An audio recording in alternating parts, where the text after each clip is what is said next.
Hi guys, magandang araw sa inyo lahat. Welcome back to my YouTube channel. For today's video guys, bali magre-request withdrawal ako dito kay Sitaw. Bali ito na yung aking pang-8 or pang-8 withdrawal request dito kay Sitaw. So dalawa yung i-request withdrawal ko.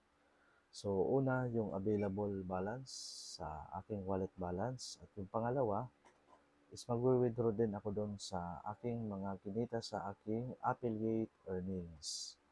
So, bago tayo pumunta sa withdrawal, para dun sa mga hindi pa po nakakaalam, so meron na po tayong service fee or transaction fee dito kay Sitaw sa bawat withdrawal activity na i-request natin dito kay Sitaw. Para mas maintindihan po ng lahat, so punta po tayo dito sa aking account and then my wallet. So, dito sa my wallet. So, kung makikita nyo po, yung available balance na pwede kong i-withdraw, 12,214.16 pesos. So, ayan. So, click lang natin tong send withdrawal request.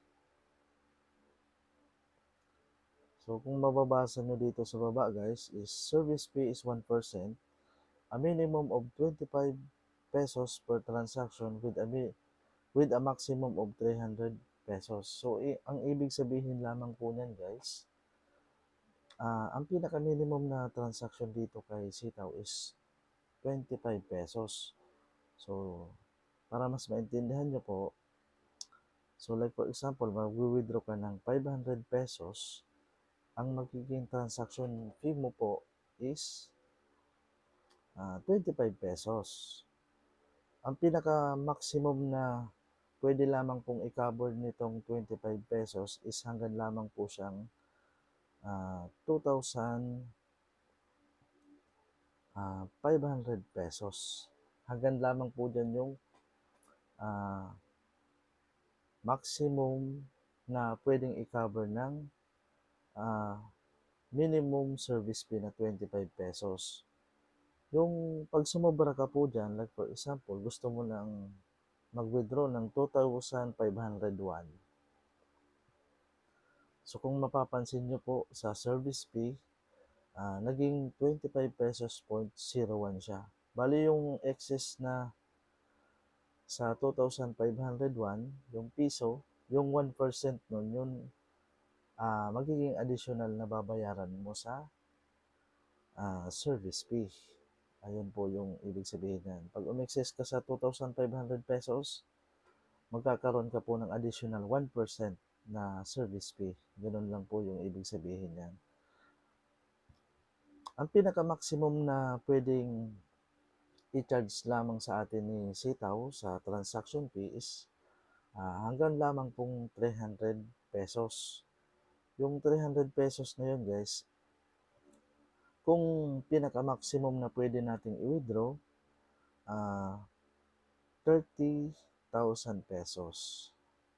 So, ayan. Yan na yung pinaka-maximum. Yan yung 1% ng 30,000 pesos. Yan yung service fee, 300 pesos. Pero kung like for example, magwi-withdraw ka ng ayun, 30,001. So, as is pa din siya. 30,001 peso. So, hindi mo nababayaran yung excess dyan guys sa 30,000 kasi hanggang lamang pong 300 pesos yung pwedeng i-charge sa atin ni Sitaw sa service fee and transaction fee. So, kung gusto mo mag-withdraw ng 30,500, so, ganun pa din po yung charge niya. 300 pesos pa din. So, ayun, hanggang kahit magkano na yung pwedeng i-withdraw mo dyan. Kahit umabot ka ng 100,000 or 500,000, kung kayang i-withdraw dyan sa account mo, so 300 pesos lamang po yung babayaran natin. So, kung mag-withdraw ka, like for example, 40,000, yung kung tutuusin yung 1% ng 40,000 is 400 pesos. Pero tulad nga ng nakalagay dito sa service fee dito kay Sitaw, maximum lamang po is 300 pesos. So, mas maganda na kung magwi-withdraw tayo is medyo malaki na kung kaya. Para medyo tipid. Kung gusto mo, 40,000, 300 pesos lang yung babayaran. So, ayun lamang po yung paliwanag ko dyan sa transaction fee. So, I hope na naintindihan nyo.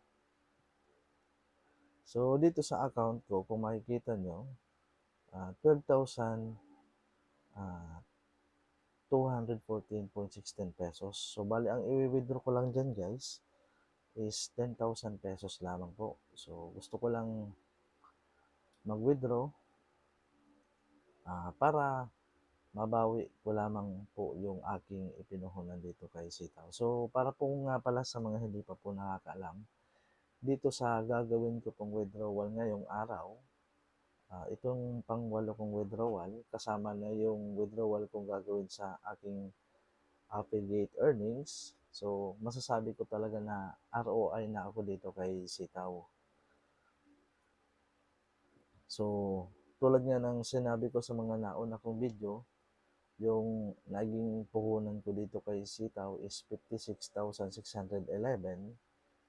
So, bawi ko na siya guys dito sa gagawin kong withdrawal. So, ayun, proceed na tayo dito sa aking withdrawal. So, pasensya na kayo kung medyo madami akong sinasabi. So, para mas ma-inspire din kayo, and then maintindihan nyo din yung about sa transaction fee dito kay Sitaw. Ito na yung pagbabagong naganap dito kay Sitaw. So, tulad nga ng sinabi ko kanina, gusto kong buong 10,000 yung makuha ko dito kay Sitaw sa withdrawal ko. Kaya ang gagawin kong withdrawal, kasi pag may babayaran tayong 1%, pag sumobra tayo sa 2,500, kaya ang gagawin ko is, withdrawin ko is 10,100. So, ayan.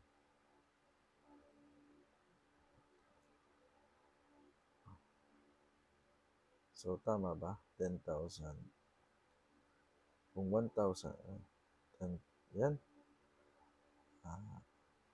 10,100 na.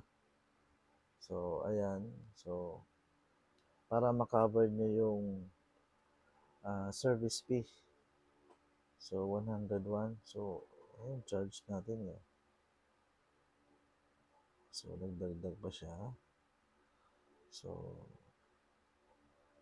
gawin na natin para mas malinaw.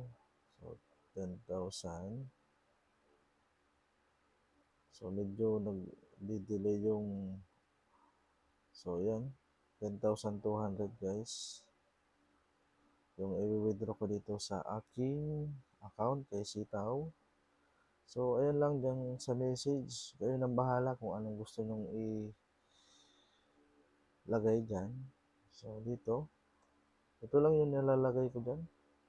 So, meron ako nakikitang iba kahit hindi na nila nilalagyan.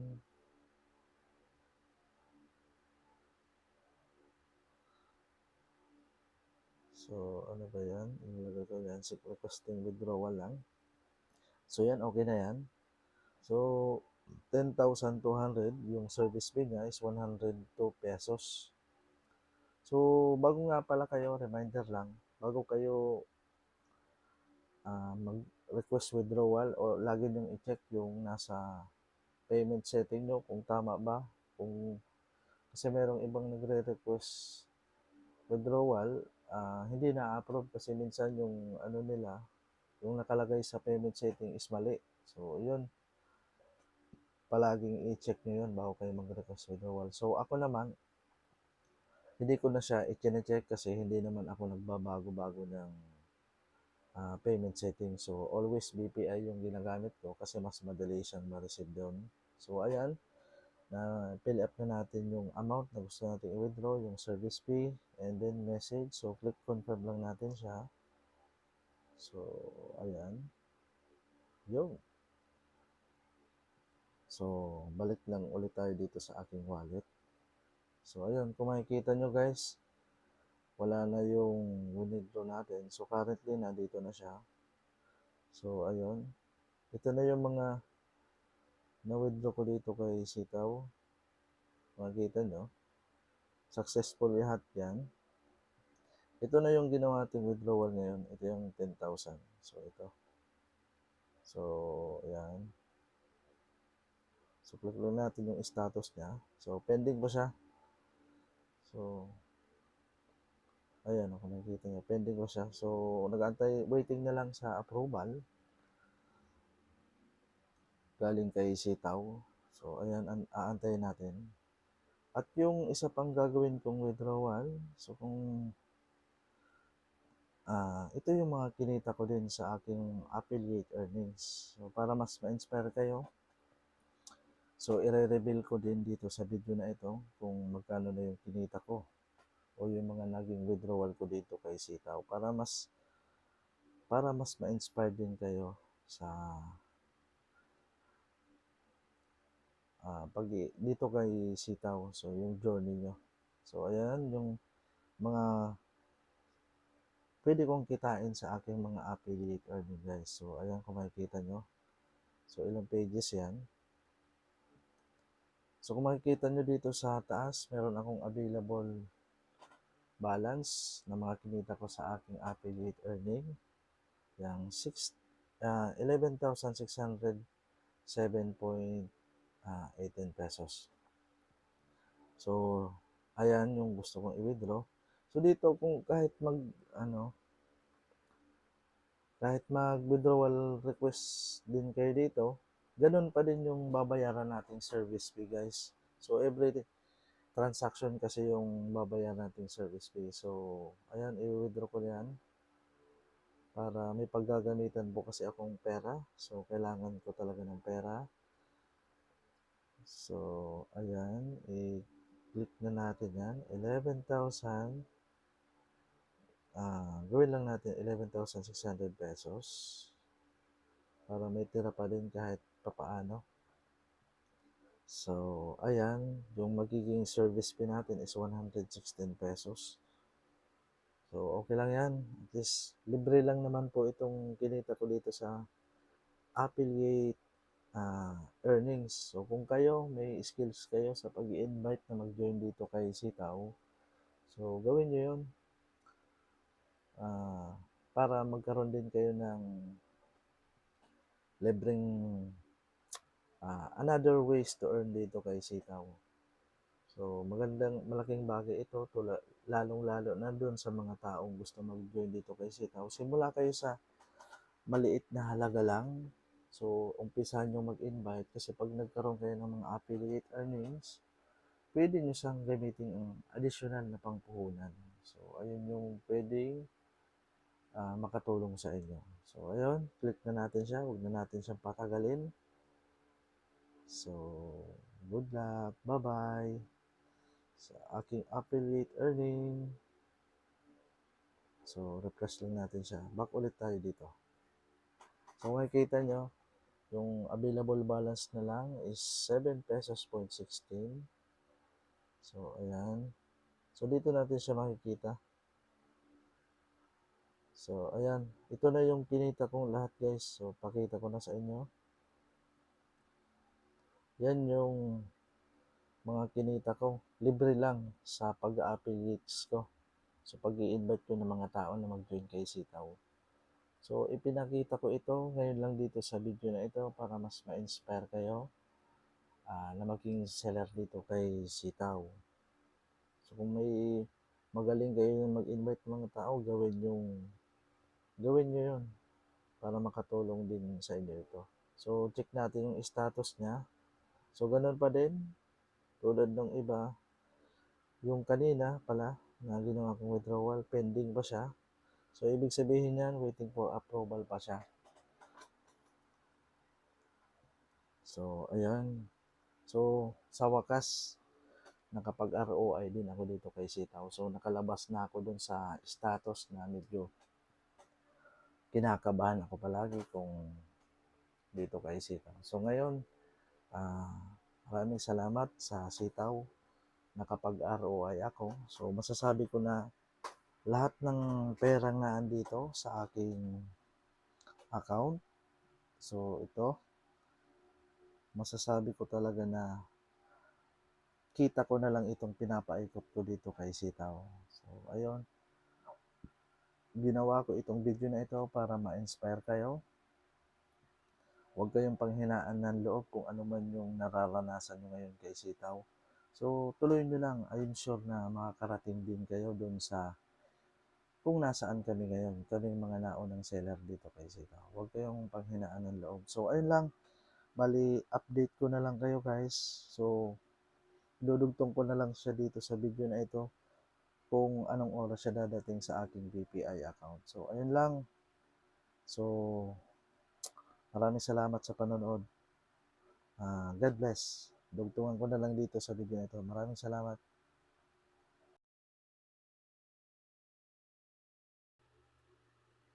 Hi guys! Welcome back again to my YouTube channel. For today's video guys, bali continuation lang po ito about dun sa ginawa kong withdrawal request dito kay Sitaw. So gusto ko lang ipakita sa inyo para ma-inspire din kayong maging seller dito kay Sitaw at para malaman nyo din kung ilang araw inaabot yung withdrawal dito kay Sitaw. So tara, check natin yung aking ginawang withdrawal request. So bali, dalawa po yung ginawa kong withdrawal request dito kay Sitaw. Kung mapapansin nyo dito sa baba. So, ito yon yung ginawa kong withdrawal request. Ayan. Noong October 29, bali, nirequest ko siya halos madaling araw na, alas 2 ng madaling araw. So, click lang natin tong araw ito para makita natin yung status niya. So, kung mapapansin nyo, approval yung nakalagay. Ibig sabihin yan, approve yung ginawa nating withdrawal. So, ibig sabihin yan, pumasok na siya sa aking ATM account or bank account. So, kung mapapansin nyo din dito sa baba, ito yung naging service fee. And then, ito yung actual na papasok sa aking bank account. Yang 10,098 pesos. So, pag tinotal mo yung dalawa, magiging kalalabasan niya pa din is total sa 10,200 pesos pa din. So ayun, successful siya. So napansin ko tong naging approval siya ngayon lamang pong October 31. So medyo matagal inabot siya kasi holiday po ngayon, may mga holiday, kaya medyo natagalan yung withdrawal, yung arrival nung winidraw ko sa aking bank account. Ngayon lamang po ako naka-experience na ganun katagal. So, inabot siya ng mga, basta kayo na po yung mag-compute. October 29 ko siya winidraw. Dumating siya ng October 31, mga 11 to 30 ng tanghali. So, ngayong araw, October 31. So, ayun nga. So, successful yung winidraw natin dito sa aking wallet balance. So, pangalawa naman, yung winidraw ko sa aking mga affiliates earning. So, ayan, papakita ko. So, yan na po lahat yung mga na-withdraw ko sa aking affiliates earning. So, ito yung winidraw ko din noong nakaraan. Yung 10,600 pesos noong October 29.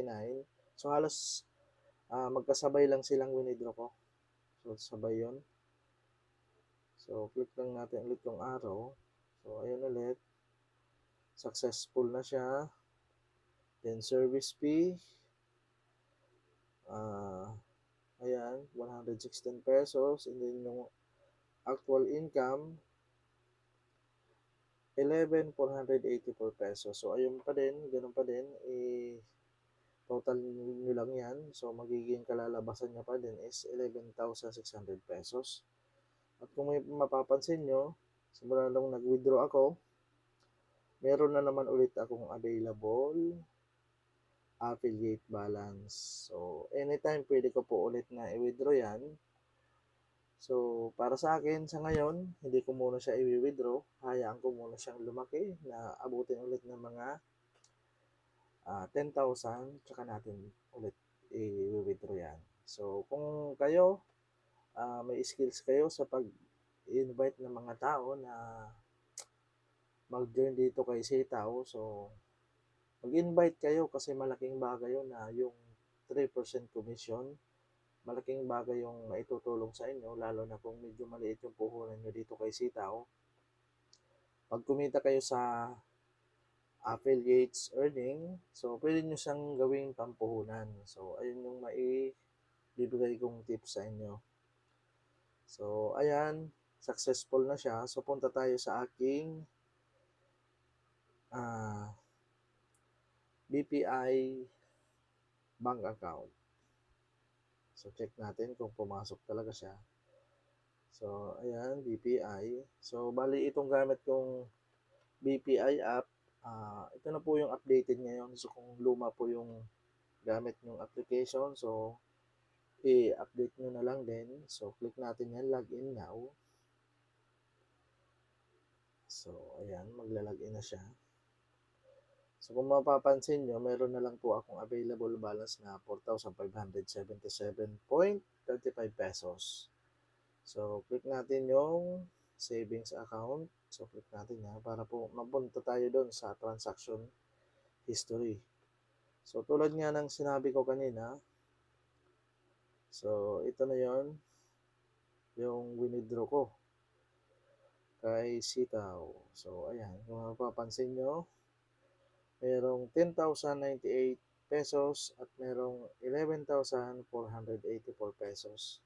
So, itong 10,098 pesos, yun yung winidraw ko sa aking wallet balance. At ito naman, 11,484 pesos. So, yan po yung winidraw ko din galing sa aking affiliates earning. So, kung mapapansin nyo dito sa aking account, ang available balance ko na lang is 4,500.35. So, nung pagdating po kanina, nung winidraw ko kay Sitaw, so winidraw ko agad siya or transfer ko ulit sa aking kapatid kasi kailangan namin ng pera, emergency lang. So, ayan, kung makikita nyo, ayan, winidraw ko agad yung 21,000 pesos. So, bago naman po ako nag-withdraw dito kay Sitaw, meron po akong available balance sa aking ATM account. So, ayun. Ito na yung mapapansin nyo. 25 pesos. So, ano yan? Yung transaction fee nung ginawa kong pag-transfer ng 21,000 pesos. So, ayan lang. Pumasok siya sa aking ATM account. So, inabot siya ng mga 48 hours po siguro. So, hindi ako nagkakamali. So, ayan. Okay na. Pumasok siya sa aking BPI. So, balik tayo ulit dito sa aking Sitaw account para may isi-share din ako sa inyo para mas ma-inspire kayo maging seller dito kay Sitaw. So, kung mapapansin nyo dito sa aking withdrawal request na ginawa dito sa aking wallet balance, so, ang total na pong na-withdraw ko dito, inabot na po siya ng 37,263 pesos. Yan na po yung total ng na-withdraw ko dito sa wallet balance. So, ayan.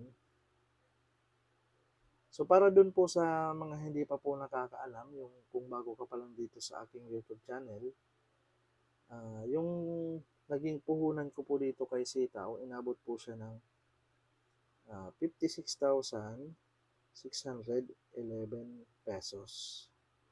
So, ayan po, yung naging puhunan ko dito.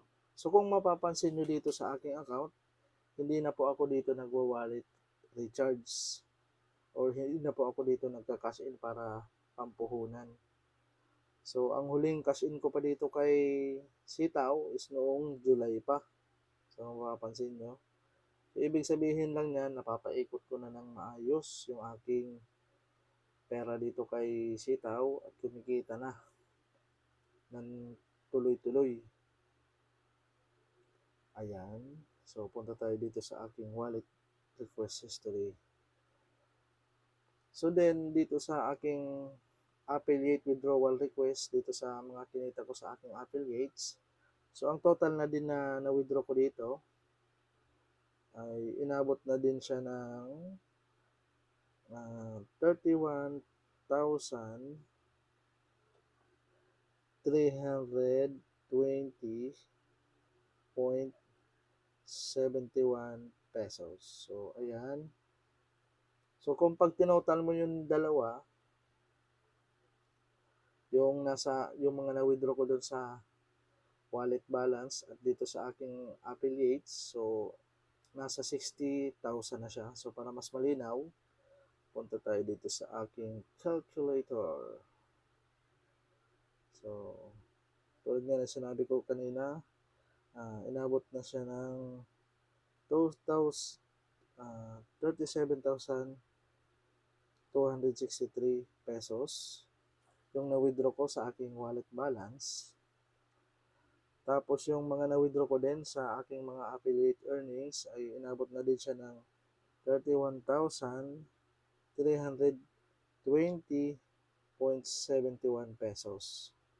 So, ayan, kung makikita nyo, inabot na po siya ng 68,583.71 pesos. So, i-minus ko lang po yung pinuhunan ko dito kay Sitaw na 56,611 pesos. So, ayan. Pag minus ko siya, so, ibig sabihin lamang po niyan, nakapag-withdraw na ako ng kita dito kay Sitaw. Nailabas ko na yung puhunan ko. Ito na po yung kinita ko sa ngayon, yung 11,972.71 pesos. Maliban pa po dyan sa 11,000 na yan, 11,972.71 pesos. So, punta tayo dito sa aking account. So, ayun, lobat na yung cellphone ko. So, kung makikita nyo dito, kung makikita nyo yung available balance dito,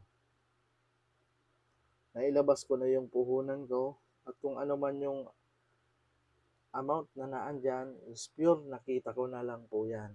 So, hindi na po ako matatakot na ipaikot yan or palaguin pa ng palakihin hanggang sa umabot siya ng mga 100,000. Hindi na po ako matatakot kasi nailabas ko na po yung puhunan.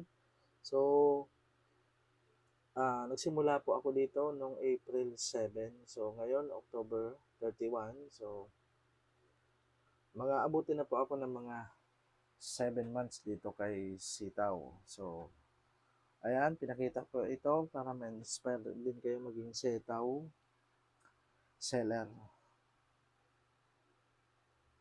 So, yun lang yung gusto kong i-share sa inyo. So, sana na-inspire kayo dito sa ginawa kong video para makakuha din kayo ng inspirasyon para maging Sitaw seller kayo. So, kung gusto mo mag-join dito kay Sitaw at walang mag-guide sa'yo, so mag-register ka na lang sa